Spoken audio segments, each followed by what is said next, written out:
Хэсгийн орнууд одоо ерөнхийдөө нээлтсэн байгаа тий. За өглөө 6 цагаас. Хойлоо ер нь эртхэн шиг өгчөөл тэгээд өдрөөс ажиллаад амжуулах юм чаа. Ямар ч гэсэн тэгээд дээл хуцаа өмсөөл явж сайхан сонголоо өгдөө тий. Гүйд. 10 их сумын 13 дугаар багийн иргэн Энхбаатарын өргө тусгаарлаад анхны сонгуулаа өгч байна. Гэр бүлээрээ өглөө эртлэн босож Монгол дээлээ өмсөн улсын хурлын сонгуульдаа саналаа өгөхөөр гарч байгаа нь энэ юм.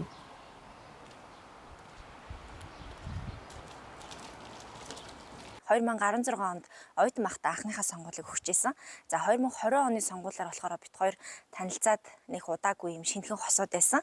За 2024 оны сонгуулиар бол одоо Энхбаатар гэдэг өрх айл болсон байна. 2 хүүхдээ аав ээж болсон байна. Энэ сонгуульд ингээд гэр бүлийнхээ хүний хамт хоёлаа ач холбогдол өгөөд одоо дээл хувцаа өмсөөд төрөө хүндэтгэж бас ирээдүгэ хүндэтгэж ингээд хамтдаа сонгуулаа өгөх гэж байна.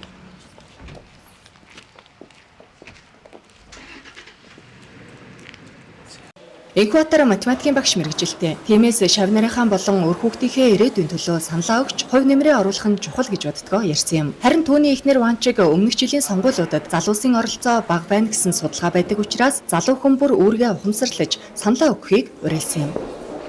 За би сонгуулаа гээд гараад ирлээ.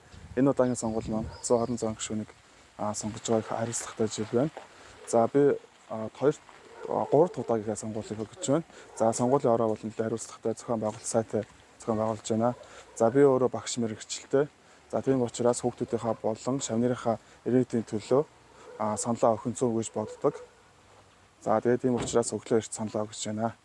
За ингээд залуучуудаа бүгдийг саналаа өгөхийг уриалж байна. Залуучууд бид нар өөрсдөө оролцоотой идэвхтэй байх юм бол өөрсдийн одоо хүссэн ирээдүйг бүтээж болохгүй байгаа зүйлд шийдэл гарцыг хамтдаа олж төрийн бодлогод одоо нөлөөлөх ийм одоо боломж нь одоо байгаа. Тийм учраас залуучуудаа энэ удаагийн сонгуульдаа идэвхтэй оролцоорой гэж уриалж байна.